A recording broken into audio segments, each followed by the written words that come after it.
out making shot glass. So in an attempt to get my cups lighter, I always I throw them much narrower than they're gonna be, and so then that act of stretching them open thins them out a little bit, and then they are a bit lighter. So it's one of the tricks to that. First thing I'll do is compress and rib the walls.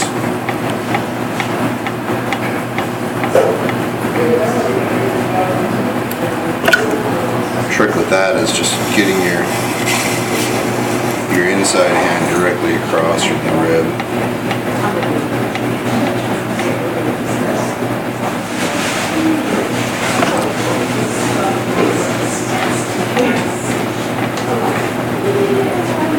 And then to get my lip just the way I like it, I compress, and then what I'll do is then come back up on the lip and then just kind of pinch my fingers together, sort of in the middle of the thickness there.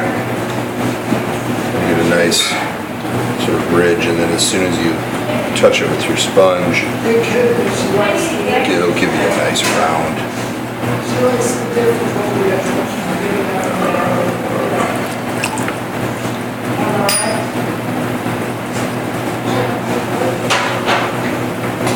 So then from here I'll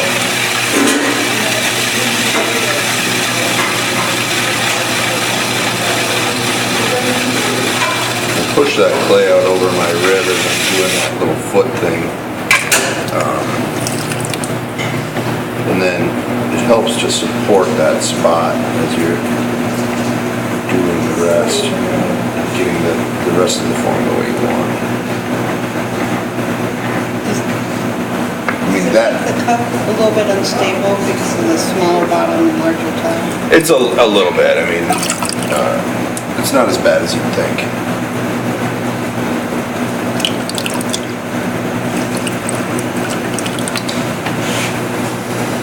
And that was an Irv tool that you footed with? This is something that I made. Just use a chainsaw file or a round file to file down into the tip of the rib and then taper it back on each side a little bit. And that thing just gives you a nice little bead. Irv made some out of metal banding. Yeah. So Manly. It seems like most guys that are into Manly need everything geometric, you know. So, I mean, right there you could call that done, or we could start to.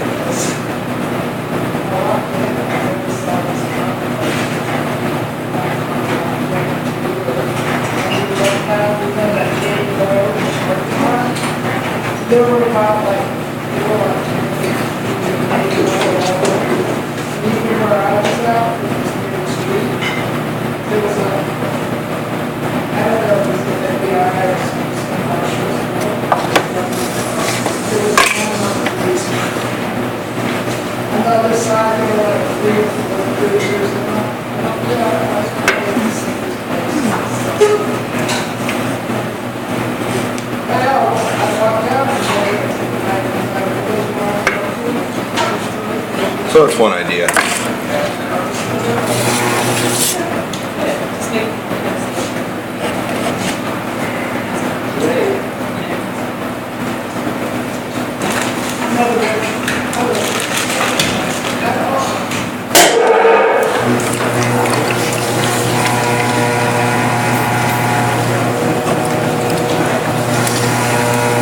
The other idea is to throw something that sort of resembles a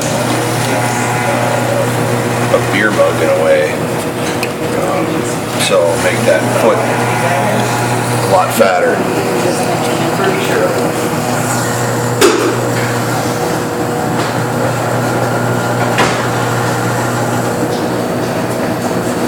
So really open it up.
I bought some flowers that are starting to bend down and get berries. And I don't want it to be like last year where I go out and and it's like,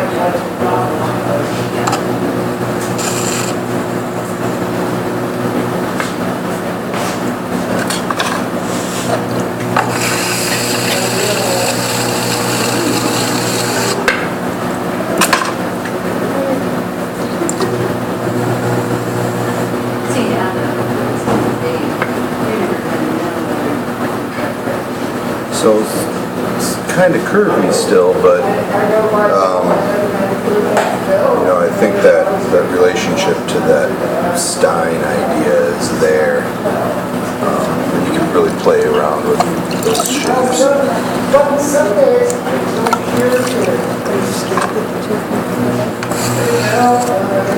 No, it turns out there aren't that many bug shapes if you just search it.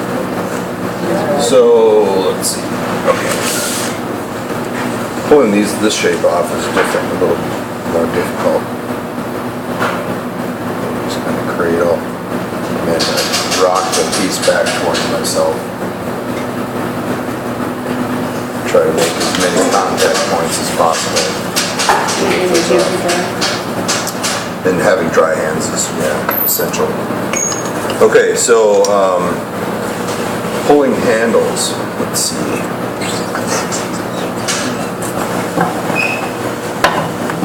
Just do it right off here.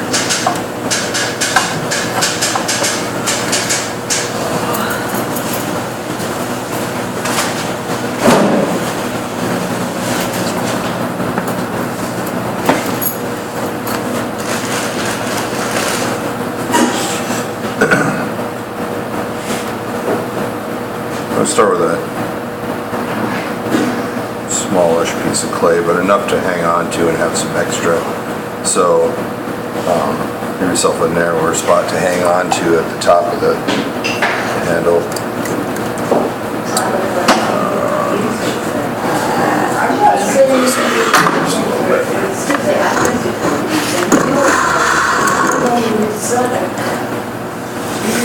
So the idea then is to draw down a small amount of clay. And then for me, I like a strap handle, a round handle. It sort of feels weird for me. So I always go from that shape, and then I start to hold the clay in between my fingers and pull down. So working against the back side of my pointer finger here, then using the web to shape that side of it, and then also wrapping my middle finger around the back side to catch that other side. So I'm working all four sides at once. If you just do your fingers straight like that, a lot of times that strap will get wider and wider on you, and it might become hard to grab onto. So wrapping that middle finger around the backside really helps to control that width. And then as I draw down, I can keep squeezing in with that middle finger and tapering that handle down to more of a point. And the key to this is just doing these fluid movements. You know, if you're trying to go slow, and you get these, you'll end up with maybe a thin spot in there, and then it never bends right. And then the thin spot's always going to bend kind of weird. So if that happens, just break it off and draw down a little bit more. And then you can go back at it.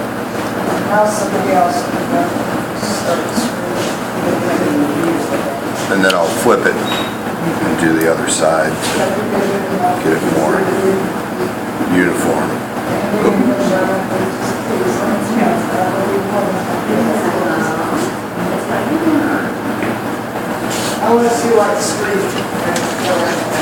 And then I prefer to be at a canvas table for this, but for the sake of doing it, let's do it here.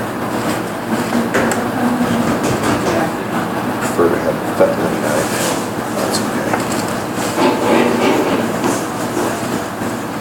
So we'll pull down one more.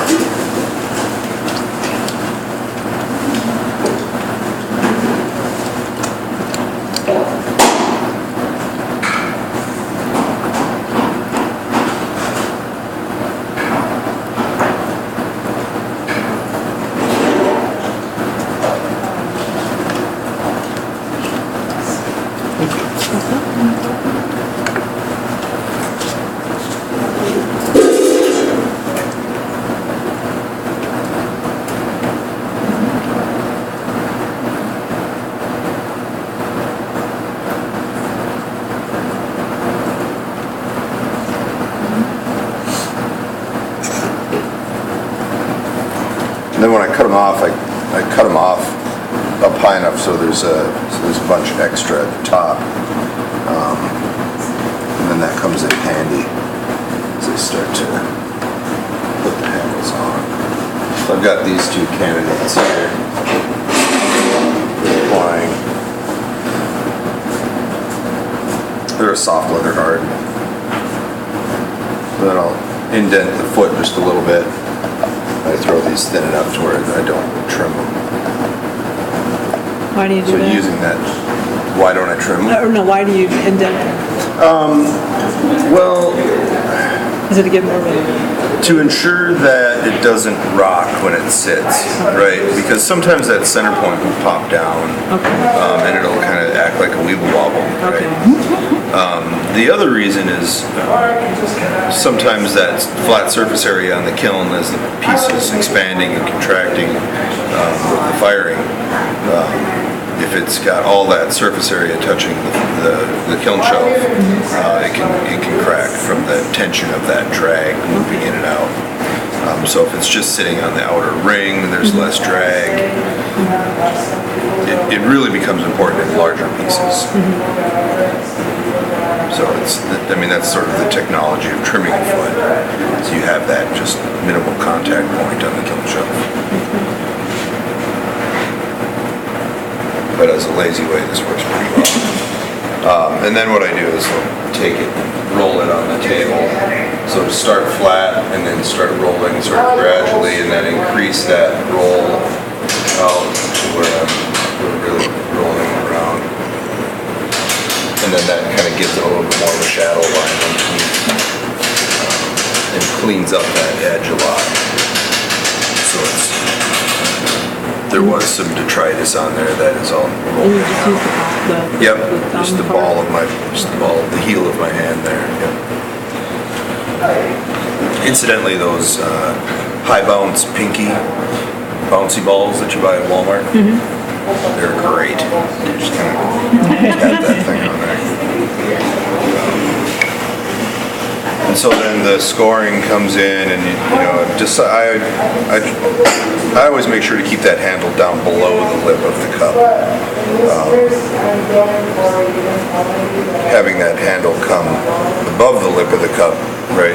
So your hand is up here when you're holding the handle. Well, your hand hits your face first, and then you drink. So keeping that handle lower and the lip of the cup higher sort of makes drinking more comfortable. And I like those tooth ribs for this, but we don't have one. I don't have one. No, this is fine. This is fine. These little circles are great, actually. And when the pieces are more dry than I like them to be, I'll use a needle tool like this and really fluff the surface up with the needle here. All of that sort of fluff is really going to help. And you don't get that as much with the toothed rib. Find where the tail's going to go. And if you can get these handles on, like Justin Rothshank does his handles like right off the wheel, basically. He doesn't slip or score at all. Just a little bit of water and stick them on there and they're fine. That would be great. I can take Yeah. a master and handle. Wait, when the cup is right off the wheel or when? Right off the wheel, yeah, the cup is. And all of his forms are really loose anyway, so if they get distorted or handprints, he's fine with that. So really, it works well for him that way. if you're making tighter stuff that it sort of relies on being clean and perfect, it's not gonna work for you to do it that way. I'm just gonna use a little bit of water. A clay slip mixture definitely helps. But I think a little water in this case is gonna be fine because it is really soft. So here's my handle candidate. It doesn't matter which one I use. Okay, so I've got this thickness up here now, and what I do there is I'll chop that down with my hand, and it sort of flares it at the top there. And then I like that thumbprint in the top of the handle.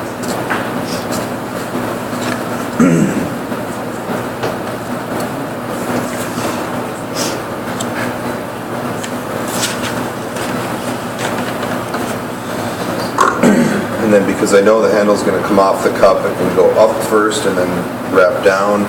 I'm going to cut a little bit of a bevel onto it. I'm also going to cut the shape of that cup into it.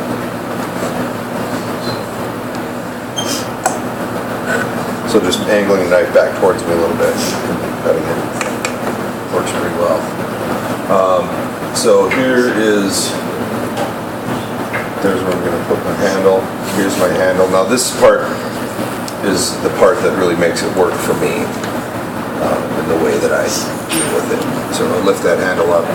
We've got some marks on the backside from it laying down. Try and fix those a little bit now. Then I lay that handle in my hand like this, and then sneak my left thumb behind the leading edge there. So I don't have to touch that top side at all. So there's the position. Approach. You grab the cup with your hand and with your fingertips, and then because the handle is sort of dry on the backside and my thumb is dry, I'm able to sort of smash it into place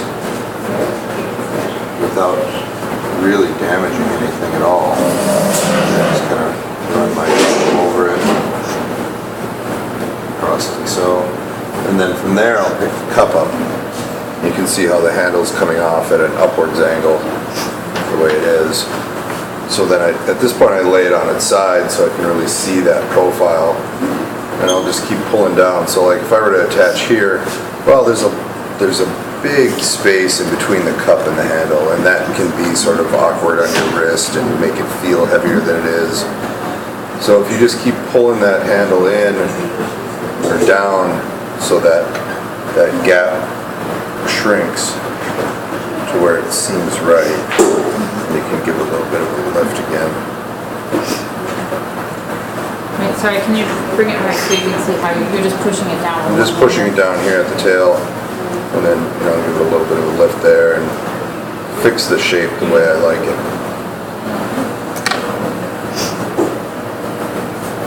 Cut that tail off, and then the only thing I do here then is just push those edges down with a little water. How do you clean up the top? With a brush. I clean up the top with a brush.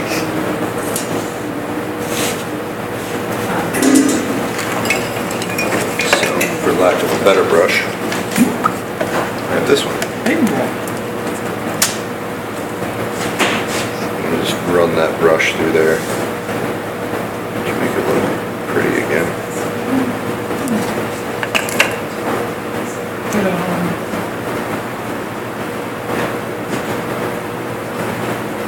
And just make sure it's in the right position, and then I'll set them upside down like that so gravity pulls on the handle in the right way. Right? At this point, if you set them up like that, the gravity is going to kind of pull on that shape and change it.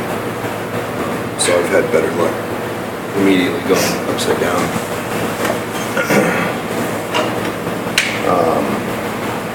And then with this one, we can do something a little bit different.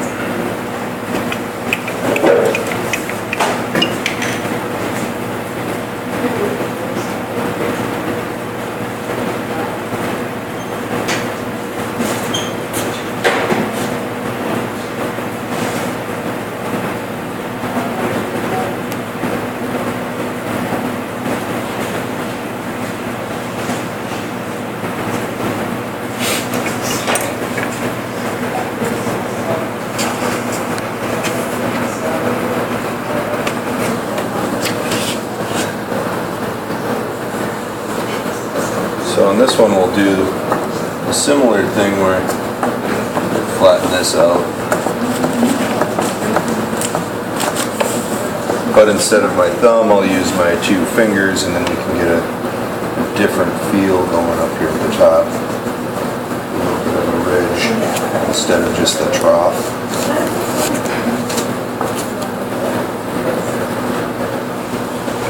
And then just soften with the sponge. Now, one of the things about that ridge back is that I don't prefer to have it down at the bottom of the handle, because whenever I'm holding a cup, I have 1 or 2 fingers inside the handle, and then there's one on the outside behind the handle that's sort of supporting. Well, if that ridge is pushing against the outside of my finger here, that kind of hurts. So I like to stop that ridge before it gets down to the bottom part of the handle. That makes sense.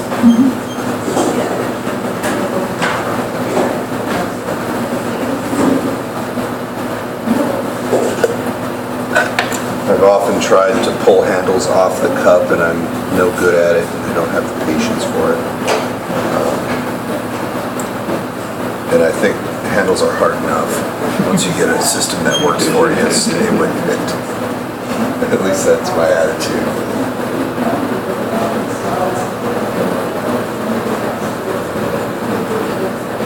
Push.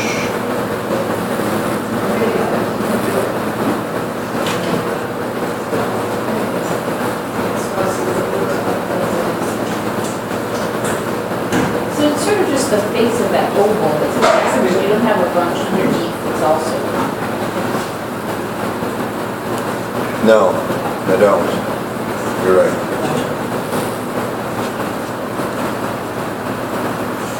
So that's about hitting that shape just right, pulling it down far enough where you like it.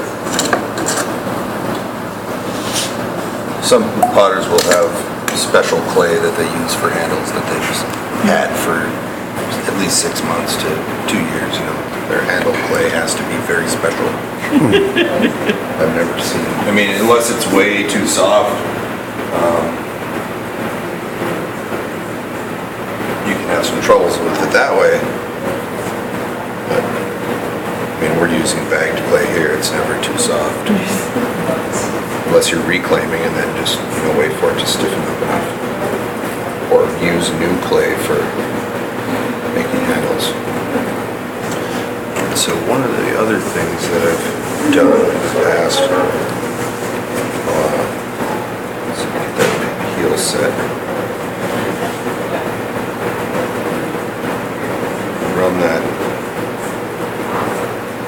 dowel in there like that. Push down like so. And get that ear-shaped handle that way. And they use, I'd like to have a little smaller dowel to get that bottom part just right. But then it's a 1-finger handle, and then sneaking your finger behind that little loop is kind of nice. So, different way of approaching the handle. And if you don't like it, you can just lift it right out of there.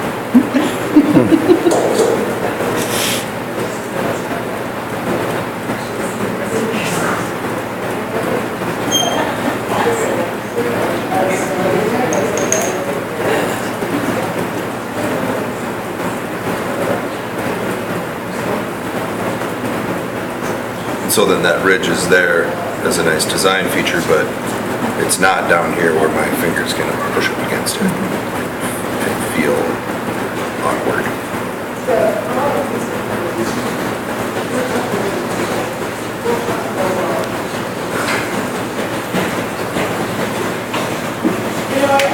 So, 4 cups, 2 handles. Anything else? That's the demo for the night.